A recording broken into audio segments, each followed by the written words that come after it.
investing in bonds and I'm doing this, da, da, da, da, da, da, da, da. I can tell you right now, the kids have left the house. Money guaranteed. Because until the kids are in the house, we are doing what? Educating them. And paying the mortgage. So, the default permission for people is to one day pay the house off and then hope for the best. Where does that come from?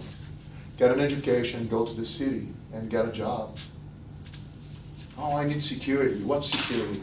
Oh, let's educate our children, have a roof over our house. That's the thing. And that becomes the edge. You see, that becomes the whole entire piece. So when I say to you, let's be rich, I don't have permission, Julio, outside of that. I don't, really. Why don't you not let's set up for $20 million worth of assets. Oh no, that's pie in the sky stuff. Because you see, the permission is to pay the house off. And then comes a guy with an accent and says, let's take you to 10 million. Oh, it's both. And we live in the best country in the world to do it. That's some of the edge stuff that no one's talking to you about. Let's take it to 20 million. No. Pie in the sky. Because the belief system says, I'm only going to educate my children and own my house, okay? Shut up. All right. But there's a few of us that think differently. And today is about those differences. And I'll tell you right now, you're going to go home without it. Like I promise you, tomorrow morning things will look sharp. And the edge of things are like, oh my God, this guy's a bluer. And you're going to leave in the best country in the world and wish to prosper. So get the nature of the hypnosis. The default permission is to one day pay the house off, and that's all I'm setting out to do. Unquestioned. Well, can we leverage this conversation? Take some. What do you have permission for owning 10 houses and 3 businesses? Do you have permission for owning houses and commercial properties and businesses and that stuff? Because it takes a greater person to actually do that. Now, the majority of people don't have permission, so they don't do it. But there's a few of those that says, yeah, man, and the environment is great. Let's go pull it off. That's what I meant this morning by saying the true economy is inside of you. Because to do with the permission set. Right? And today you will know, before you go, we're going to do an exercise. You know how rich you have given yourself permission. You will know. You will know how's that going. So here we go. How much financial certainty is your current plans going to bring you? And certainty is the key word here. By the way, guys, I love words. I love the fact that somebody took the time to make sounds. Means we agree, okay. And then I love when you say, we haven't defined what rich means.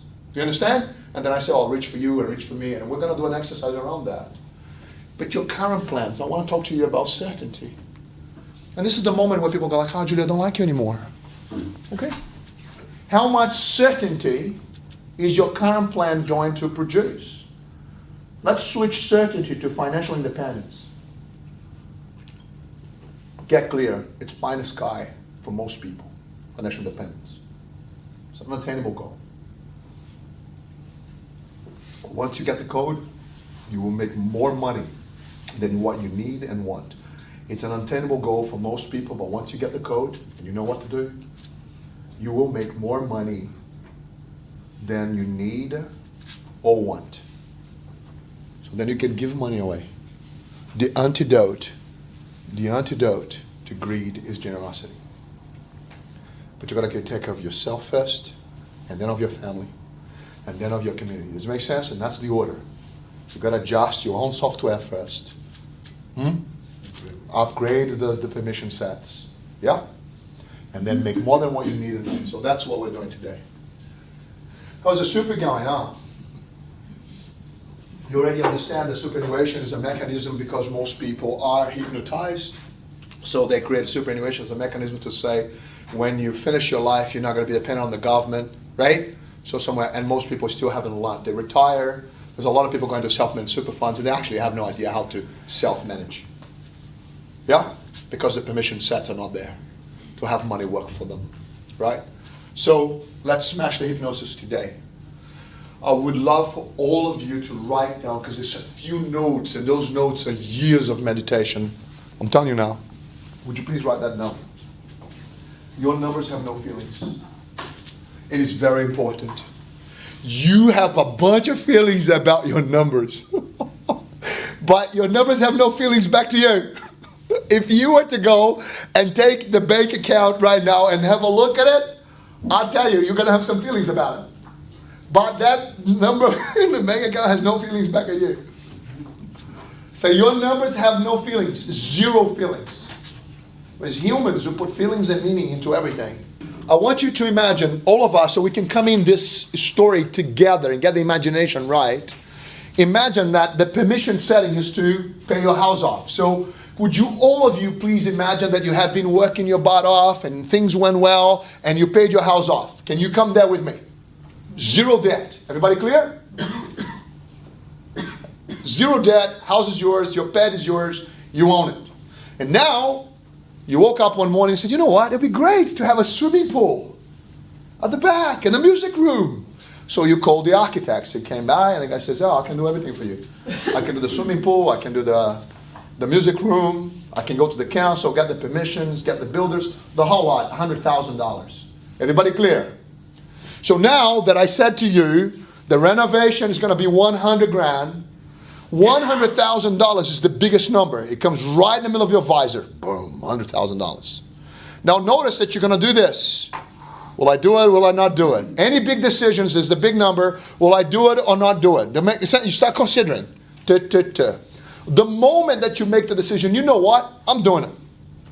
It's mostly emotional. I'm doing it. You're checking your income. You're like, yeah, I can do it. But you check your income. I can do it. The moment you make the decision, I'll do it, then you go into strategy.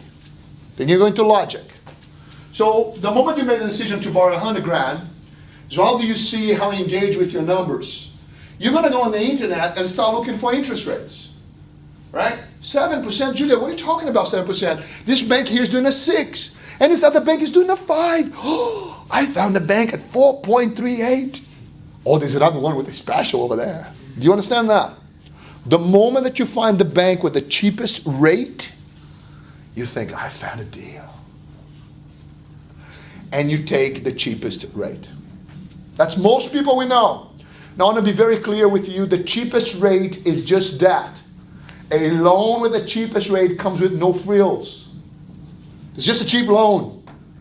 Normally when you have a cheap loan, you can't put an offset account normally. You can't put an offset account, a global account, you can't put an overdue account against that one because it's just a cheap loan.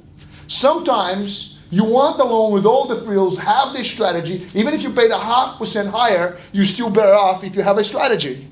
But most people will make the decision on the cheapest loan. Boom, cheapest loan, got it, I'm in. Now I want you to notice something full on magical. You will be looking at the interest rates and then you find a cheap one and then this conversation will come up next. It's another number. So you go to the bank and it says, and you meet Johnny at the bank and Johnny says to you, oh, so you want a loan? Right. Do you want a 25-year loan or a 30-year loan? What would you like? Johnny at the bank will ask you that question. And you say, what is the difference? He says to you, well, a 30-year loan is cheaper. Most of them are trained to say that. It's a half-truth. It's not a lie, but it's a half-truth though. See, it's cheaper per week if you take a 30-year loan. It's cheaper per week because you bought an extra 5 years to get rid of, do you understand? So per week or per month it's cheaper. But on the life of the loan, oh my God, you bought a lot more time, you bought a lot more loans. Does it make sense? There's only a half-truth because it's cheap. But the way the indoctrination works over here in my hypnosis, what am I trying to do? To match my income to my expenses. So the moment I hear the word cheaper, I'm like, I'm hooked already. Okay. Right? But let's just say that you think, no, 25 years, I'll get rid of it earlier. By the way, listen to language. In Australia, in English, we go to a bank and we say, hey, can I borrow some money? It can't get more hypnotic than that. Banks do not lend money. They never have, they never will. They sell money. Are you guys clear on this? So next time you go to the bank, says, I want to borrow some money. What's the interest rate? You could say, I want to buy some money. What's the price? Because that is a lot more like, I see. I see clearly now. No, the rain is gone. Anyway. Do you like that? It was raining a moment ago. It's gone now. All right. So, so here's the thing. Johnny then will tap into his calculators and he will say to you, it's $772. This is a magical moment. If you smash this and you get out of this, he says to you it's $772. I want you to notice that most people you know, 99.9% of them will never pull a calculator out. Let me make sure that I can do this. They don't. They send like a biological probe into themselves like this. $772 and it kind of calculates some kind of magical, $772. I can do it. $770. I'm in. But you're not in like you're you're committed. As a matter of fact, when you realize or you say to yourself, 772, I can do it, you're already swimming in the swimming pool. Please notice this. Most people will make the decisions on the monthly repayment. Make your decisions on the monthly repayment, go back to sleep. Make your decisions on the monthly repayment and go back to sleep. Go back to sleep now. $772, you can afford it. Go back to sleep. Let's look at the numbers for what they are. The moment you sign on the dotted line, you will pay back the bank $231,000. Excuse me, everything being equal. Because you see, most people, they make an assumption or they make a promise that they will pay ahead, but most people don't. Make sense? Because life is happening, kids got to go to this and this is happening, I've got to take a holiday, and we end up paying the bank exactly what they ask. Right? So most books you read, they say to you, pay ahead of schedule. If they ask you for $700, pay $900. Why? Because the extra money is going into principal. But most people don't. Why? Because they're up here in the hypnotic state, matching my income to my expenses. They say, I got to give some here and some there and some there. And I've got to go on a holiday, otherwise I go insane. And all my friends have bought that new watch, the Fitbit. I don't go to the gym, but I bought one.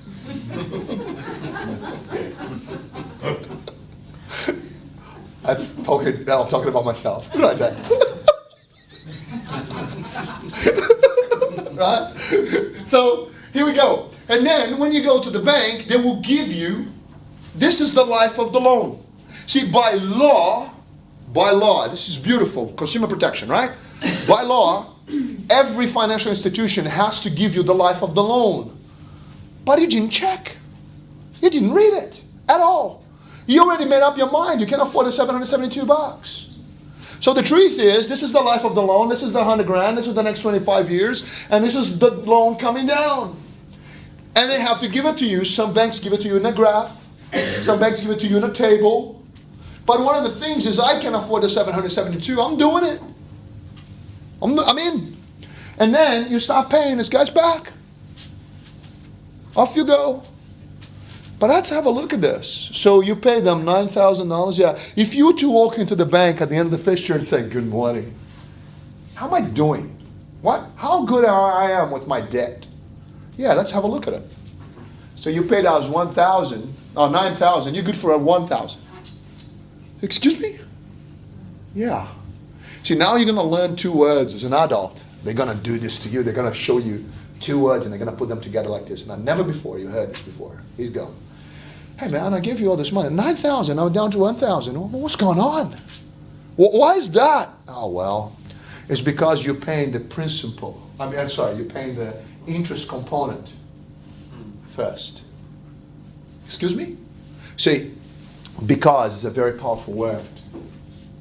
How come I'm paying all this money and my debt's not coming down? Because, so your brain goes, all right, I'm taking the answer right now.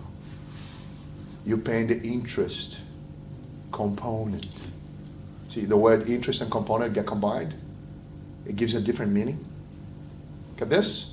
You're paying the interest component first. Oh. So how does it look like? Well, it looks like this.